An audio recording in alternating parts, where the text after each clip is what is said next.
Hi అండి, నేను మీ వరుణ్. సరికొత్త వీడియోతో మళ్ళీ మీ ముందుకు వచ్చేసాను. ఒకటండి, హలో ఆగండి. ఈ రోజు నుంచి సెపరేట్గా నా కొత్త ఛానల్లో మీకు చూపించబోతున్నాను ఈ వీడియోని. నా ఛానల్ పేరు వరుణ్ ఇన్ఫోస్. నా ఛానల్ని లైక్ చేయండి, షేర్ చేయండి, సబ్స్క్రైబ్ చేయండి. మంచి వీడియోస్తో ముందు ఇంకా మంచి వీడియోస్తో మీ ముందుకు వస్తాను. And Varun's life style Chronicle అనేది ఓన్లీ ఫర్ ఎంటర్టైన్మెంట్కి వాడదామని అనుకుంటున్నాను. ఇక్కడ నుంచి ఎంటర్టైన్మెంట్ పర్పస్ ఆ ఛానల్లోని, ఇన్ఫర్మేషన్ పర్పస్ ఈ ఛానల్లోనే ఉంటుంది. ఖచ్చితంగా నా ఛానల్స్ని ఫాలో అవ్వండి.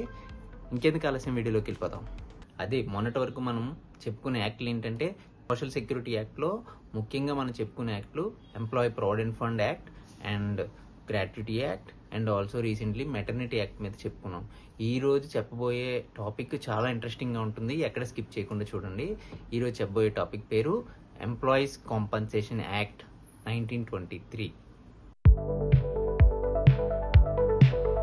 అసలు ఎంప్లాయీస్ కాంపన్సేషన్ యాక్ట్ అనేది ముందు మనకి వర్క్మెన్ కాంపన్సేషన్ యాక్ట్ అని ఉండేదన్నమాట. దాన్ని రీసెంట్గా మనకి ఎంప్లాయీస్ కాంపన్సేషన్ యాక్ట్గా పేరు మార్చడం జరిగింది. ఈ వర్క్మెన్ కాంపన్సేషన్ యాక్ట్ అనేది ఒక సోషల్ సెక్యూరిటీ యాక్ట్. ఇది మెయిన్, దీని మోటో ఏంటంటే, ఇది ఒక కాంపన్సేషన్ అనేది ప్రొవైడ్ చేస్తుంది. ఎప్పుడు అంటే ఎంప్లాయీ ఇంజ్యూర్ అయినప్పుడు కానీ, డెత్ అయినప్పుడు కానీ వాళ్ళ డిపెండెంట్స్కి కూడా సపోర్ట్ చేస్తుంది ఈ యాక్ట్. ముఖ్య ఉద్దేశం ఏంటంటే, ఇది ఫైనాన్షియల్ రిలీఫ్ అనేది వర్కర్స్కి వాళ్ళ ఫ్యామిలీస్కి కలిగిస్తుంది. అది ఎప్పుడు అంటే యాక్సిడెంటల్ ఇంజురీస్ కంపెనీలో జరిగినప్పుడు, అలాగే ఆక్యుపేషనల్ డిసీజెస్ ఏమైనా వచ్చినప్పుడు, death arising out of and during the course of employment జరిగినప్పుడు ఉంటుంది.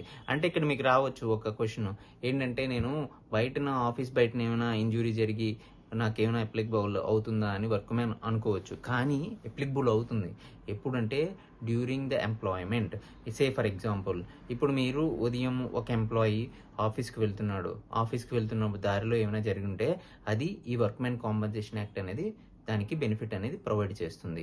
అండ్ ఇక్కడ మర్చిపోకుండా ఉండవలసిన విషయం ఏంటంటే, ఈఎస్ఐ ఉన్న వాళ్ళకి వర్క్మెన్ కాంపన్సేషన్ అనేది అప్లికబుల్ అవ్వదు. ఈఎస్ఐ కవరేజ్ లేని చోట ఈ వర్క్మెన్ కాంపన్సేషన్ అనేది అప్లికబుల్ అవ్వడం జరుగుతుంది. మర్చిపోవద్దు. ఎవరు కవర్ అవుతారంటే, employees engaged in specific hazardous employment and various industries listed under the act. ఇక్కడ ఏంటంటే యాక్ట్ కొన్ని హజార్డియస్ ఎంప్లాయ్మెంట్ అనేది లిస్ట్ అవుట్ చేసింది ఇండస్ట్రీస్ని. సో వాళ్ళు ఈ యాక్ట్లో కవర్ అవుతారు.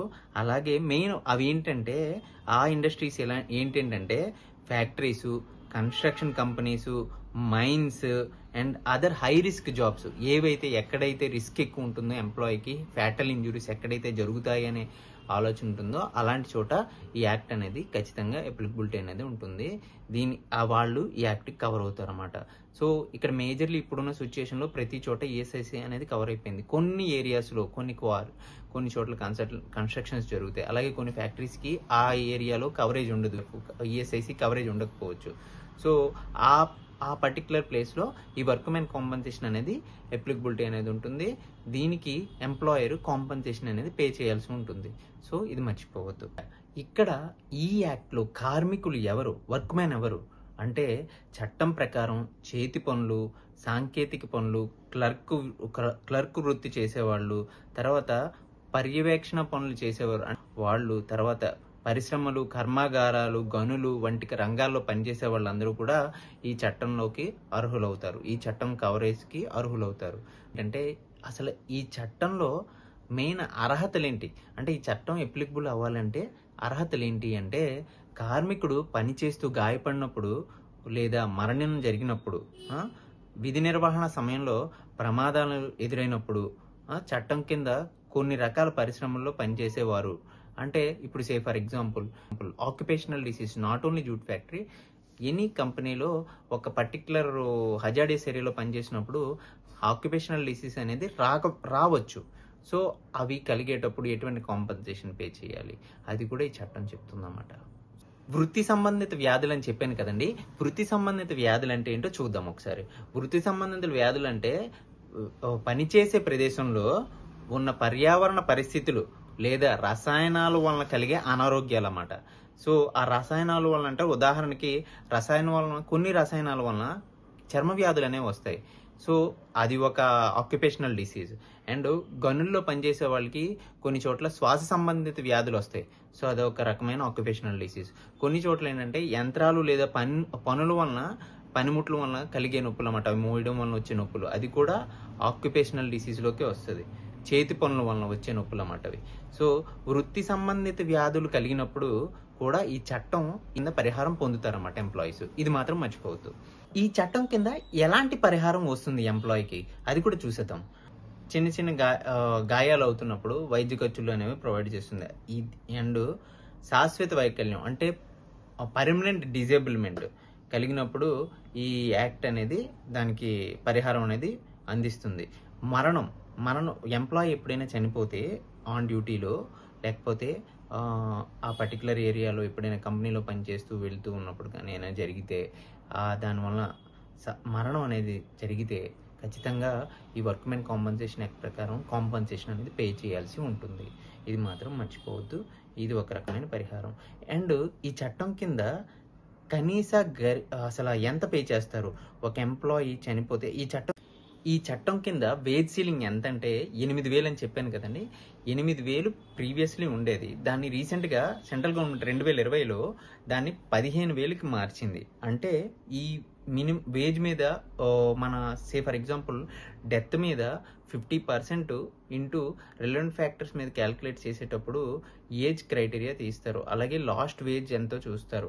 ఈ లాస్ట్ వేజ్ ఎంత అన్నది ఎలా క్యాలిక్యులేట్ చేస్తారంటే, ఫర్ ఎగ్జాంపుల్ ఒక వర్క్ మ్యాన్ శాలరీ 20,000 అయితే వీళ్ళకి మ్యాక్సిమం గరిష్ట వేజ్ పరిమితి 15,000 మీద తీసుకుంటారన్నమాట.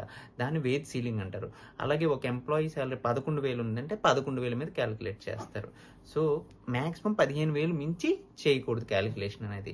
ఆ వేజ్ లిమిట్ అనేది పెంచడం జరిగింది. అది 2020లో చేశారు. ఇది మాత్రం మర్చిపోవద్దు. ఈ చట్టం కింద శాశ్వత అంగవైకల్యం వచ్చిన వాళ్ళకి చూడండి, మర్చిపోవద్దు, శాశ్వత అంగవైకల్యం వచ్చిన వాళ్ళకి 1,40,000 మినిమం అమౌంట్ అనేది పే చేస్తారు. మ్యాక్సిమం వచ్చేసరికి 5,48,000 రూపాయలు పే చేస్తారు. ఇది ఇప్పుడు శాశ్వత అంగవైకల్యం వచ్చినప్పుడు. అలాగే దీనికి ఇంకోటి, or 60% of employees monthly wages multiplied into relevant factors. కొన్ని ఫ్యాక్టర్స్ ఉంటాయి, ఏజ్ లెవెల్కి ఇంత పర్సంటేజ్ అనేది పే చేయాలని చెప్పి షెడ్యూల్ 4లో డిస్క్రైబ్ చేసి ఉంటుంది.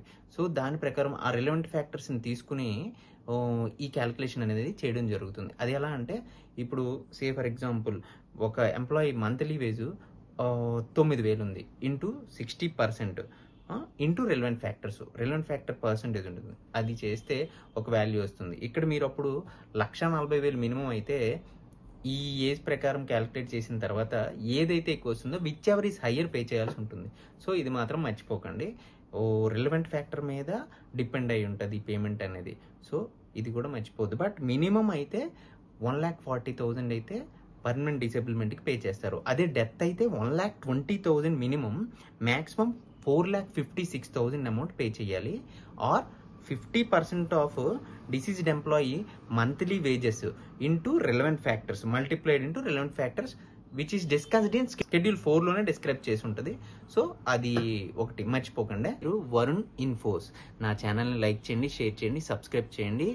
మంచి వీడియోస్తో ముందు ఇంకా మంచి వీడియోస్తో మీ ముందుకు వస్తాను.